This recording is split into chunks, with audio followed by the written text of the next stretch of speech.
Les fidèles catholiques commémorent l'élévation de Marie au ciel. Ils ont effectué des processions dans les différentes artères du district d'Abidjan. Agib Touré est libre depuis hier. Il a été entendu hier après-midi par un juge et a recouvré la liberté dans la nuit. Qu'est-ce qui explique cette libération? Nous le saurons dans ce journal. Bonsoir et bienvenue dans le 19h. L'Église catholique célèbre aujourd'hui 15 août l'Assomption, la montée de Marie au ciel. L'Église catholique ne parle pas de sa mort, mais d'Assomption, un dogme défini par le pape Pie XII en 1950, explique qu'à la fin de sa vie, elle fut assumée corps et âme. Doigt de Laser était dans des églises ce matin.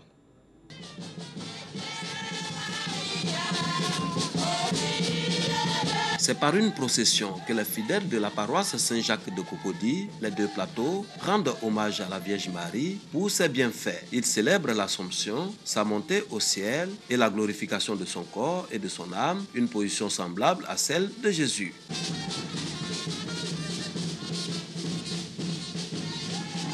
On oublie souvent que la Vierge Marie intervient réellement dans la vie des uns et des autres.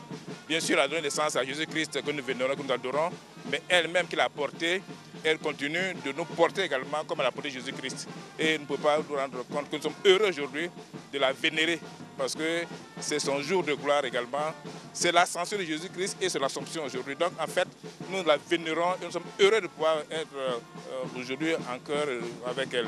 Du côté de Trècheville, à l'église catholique Notre-Dame du Perpétuel Secours, les fidèles sont présents pour témoigner leur reconnaissance à la Vierge Marie. Le père Jean-Baptiste Acouédan appelle les chrétiens catholiques à demeurer dans la prière et surtout à être à l'image de Marie, une mère qui, à l'écoute de Dieu, a donné naissance à Jésus-Christ. Le chrétien doit être celui qui est toujours en train de chercher à entendre la voix de Dieu qui lui parle. Et ensuite, à répondre à cette voix de Dieu. Dieu parle comme Dieu a parlé à Marie par l'ange. Et l'homme doit répondre comme Marie a répondu, qu'il me soit fait. Pour les fidèles, il est bon de rendre gloire à la Mère Marie qui opère chaque jour des miracles dans leur vie. Notre pays connaît quelques moments difficiles. Il est bien que nous puissions demander l'intercession de la Vierge Marie, l'intercession de tous les saints, afin que la paix intérieure gagne le cœur des Ivoiriens et que la paix véritable touche notre pays. C'est incomparable, je suis comblée, vraiment il m'a fait grâce.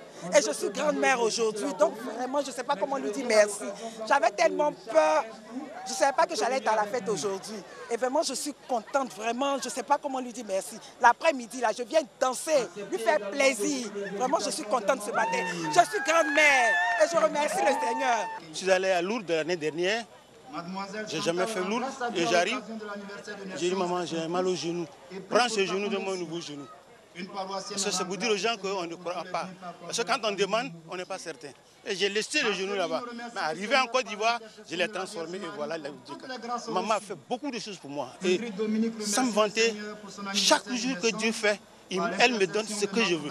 L'Assomption est une doctrine enseignée par l'Église catholique et à moindre degré par l'Église orthodoxe. Elle est une fête annuelle en l'honneur de Marie qui s'est transformée petit à petit en commémoration de sa mort, appelée fête de la Dormition.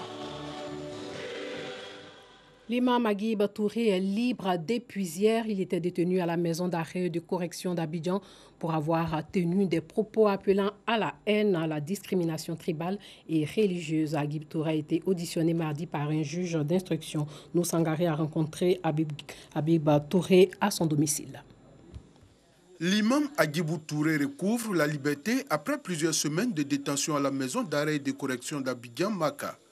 Heureux, parents, amis et connaissances ont effectué nombreux le déplacement au domicile familial dans la commune de Koumansi. Je suis très satisfait, je suis content. La joie, les mots ne peuvent pas traduire fidèlement vraiment le sentiment qui m'anime. Voilà pourquoi je remercie d'abord tout Dieu, comme il ne cesse de le dire. On remercie Dieu pour vraiment pour avoir permis cette libération. Et après cela, on remercie également les autorités. Nous remercions l'ensemble de la communauté musulmane de Côte d'Ivoire et d'ailleurs, parce que d'autres nous ont témoigné leur soutien depuis l'international, depuis l'Europe. Auditionné au tribunal du plateau dans la journée du mardi 14 août, puis reconduit à la Maka dans l'après-midi, C'est dans la nuit que l'imam a reçu l'information de sa libération. C'est, je pense, hier à 19h, voilà, à 19h par là. Pendant que nous étions dans le locaux du palais de la justice, nous avons été informés de notre liberté. Les sentiments qui m'animent, c'est seulement des sentiments de reconnaissance d'abord, voilà, vis-à-vis de tous les citoyens musulmans et non musulmans, et tous les Ivoiriens aussi, et tous ceux qui étaient peinés. J'ai été peiné à leur place aussi. Toutes nos autorités musulmanes, n'est-ce pas, commençant par notre chef, Inch'Allah, Bokar Fofana.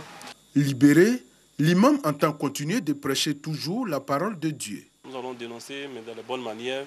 Et nous pensons que ce qu'on a fait, c'était une bonne manière. Ma bonne manière n'est pas forcément la bonne manière. Et nous allons toujours, Inch'Allah, chercher la bonne manière, Inch'Allah, pour pouvoir faire la parole de Dieu. Alors, nous allons rester toujours dans notre démarche et nous allons améliorer, Inch'Allah, nos manières, Inch'Allah. L'imam Hadjibou Touré était poursuivi pour des faits de discrimination, de xénophobie et d'apologie du terrorisme. Il encourait une peine allant de 5 à 10 ans de prison, selon le procureur de la République, Adou Richard. En attendant de reprendre les cours en septembre prochain, plusieurs enfants participent à un atelier de vacances du côté des deux plateaux dans la commune de Cocody, ce qui permet aux parents de les occuper et d'aiguiser leur goût pour tout ce qui a trait à l'art et laisser libre cours à leur créativité. Christiane Kobi. Le modélage, la danse, la musique, la peinture. Un programme enrichissant qui occupe et éduque ses enfants âgés de 4 à 18 ans durant ces vacances. Chaque matin, ils sont accompagnés de leurs parents. Le petit Wissel, âgé de 6 ans, se consacre ce matin à la mosaïque. Je dessine, je chante, je fais la mosaïque. Je fais la poterie et puis je m'amuse. Ici, nous sommes dans l'atelier de la mosaïque. La mosaïque, c'est l'art de la décoration. Et ça se fait normalement avec des carreaux de couleurs. Mais ici, comme nous sommes avec les enfants, on essaie de remplacer les carreaux avec des revues de couleurs. Et on fait des petits morceaux. L'enfant fait le dessin et il commence à coller par couleur. S'il doit faire une maison qui a une couleur jaune, on lui donne, il cherche une revue de couleur jaune, il découpe et avec la colle, il commence à décorer son dessin. Éduquer les enfants par l'art pendant les vacances, l'objectif de cet atelier. Bon, atelier vacances, d'abord, vous voyez atelier et puis vous voyez vacances. Atelier, le lieu de travail, le lieu d'apprentissage. Les vacances, le lieu du repos. Et moi, j'ai combiné les deux. Donc, les enfants qui ont quitté les classes scolaires, quand ils se retrouvent avec nous pendant les vacances, ils sont en éveil. Ils sont en train de se recréer, mais autrement. Nous les initions et nous les formons. Nous leur faisons découvrir des espaces culturels et des lieux touristiques. Et donc, ils ont tout ça en même temps dans l'atelier. Nous avons des enfants qui étaient déscolarisés, qui sont venus à l'atelier, qui aujourd'hui ont le Master 2.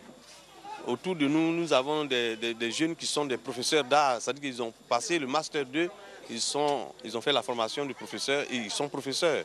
Ils reviennent encore à l'atelier.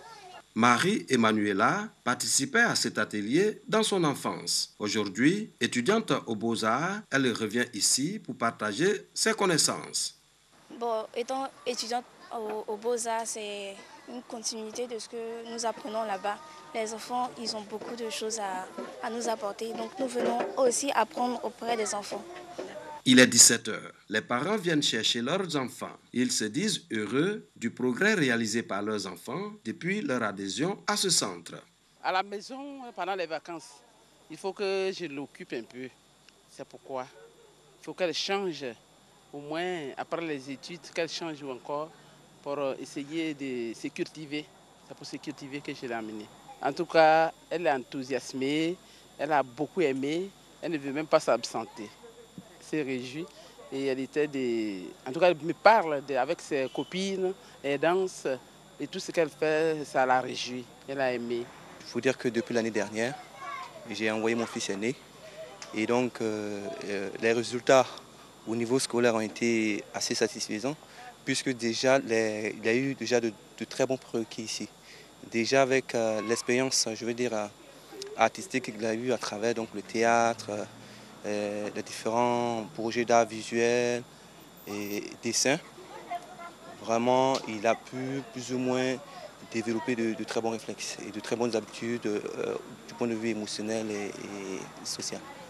Créé depuis 1998, cet atelier de vacances est un moyen d'éveil et d'éducation pour les enfants pendant les vacances en vue de les occuper sainement. Il est à sa 21e édition. Le thème retenu cette année est « Et demain ». L'atelier de vacances est implanté dans plus de 7 pays et est présent dans 10 villes de la Côte d'Ivoire. Pique d'honneur pour Paul Dokuy, animateur et ex-directeur de Fréquence 2. Paul Dokuy a déposé le micro le 6 juin dernier à Cotonou, au Bénin. Un hommage lui a été rendu aujourd'hui à la Maison de la Presse dans la commune du Plateau.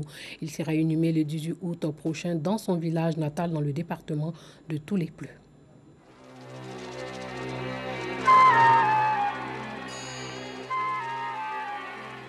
Mesdames, Messieurs, je vous salue. Je suis Paul Dokuy, Mythes et Mystères. C'est une émission traitant de mythes, mystères, ésotérisme et paranormal en général pour une autre vision du monde. Cette voix a bercé l'enfance de certains et a accompagné bien de quotidiens. À travers ses émissions telles que Les choses de la nuit, Mythes et Mystères, Paul Dokuy a su attirer l'attention des auditeurs. Paul ne voulait pas que la radio soit complexée vis-à-vis de la télé. Chaque fois que la télévision avait une émission qui avait une grande audience, Paul créait une autre émission qui pouvait concurrencer la télévision. Charismatique, fougueux, passionné du micro, Paul Dokuy a su transmettre le virus de l'animation à plus d'un. Paul Dokuy, pour nous, ça aurait été le début de l'histoire à la radio nationale. Il était fier d'être animateur et je pense que c'est grâce à lui qu'aujourd'hui nous sommes fiers de dire je suis animateur, je ne suis pas journaliste. Il m'a permis de lancer Fréquence 2 comme locomotive. Il m'a permis de faire appel à toute cette nouvelle génération de jeunes animateurs qui ont boosté Fréquence 2. Autant il te défend, mais si tu passes à côté, sur le plan professionnel, mais tu vas l'attendre. Aujourd'hui, tous les acteurs du monde de la télévision, de la presse en ligne et de la radio sont venus lui rendre un ultime hommage. Nous estimons que Paul Dokuy fait partie des monuments, fait partie des instances de validation de notre corporation. La famille Dokuy, toujours sous le choc, a des mots pleins d'émotion et de gratitude. C'est un geste qui me va droit au cœur. Je remercie vraiment toutes les personnes qui ont pris les dispositions pour rendre vraiment un hommage vibrant à mon époux. 1951-2018, 67 ans d'existence. Paul Dokuy a dédié la majeure partie de sa vie au studio radio. Éprouvé par la maladie plusieurs années durant, un accident vasculaire cérébral aura finalement raison de lui. Paul, comme l'appelaient ses intimes, sera enseveli ce vendredi 17 août à Pékan-Wabli, dans le département de Tous-les-Pleux, laissant derrière lui une femme et 7 enfants. Sachez que l'annonce des résultats provisoires du second tour de l'élection présidentielle au Mali a été reportée à demain jeudi pour des raisons pratiques. Initialement, le ministère de l'administration territoriale avait annoncé pour ce mercredi 17h30 la publication des résultats du second tour qui s'est tenu le 12 août dernier. Le second tour de l'élection présidentielle a opposé le président sortant Ibrahim Boubacar Keïta à Soumaïla Cissé. Le chef de file de l'opposition a d'ores et déjà annoncé qu'il ne reconnaîtrait pas les résultats que doit annoncer le ministère de l'administration territoriale.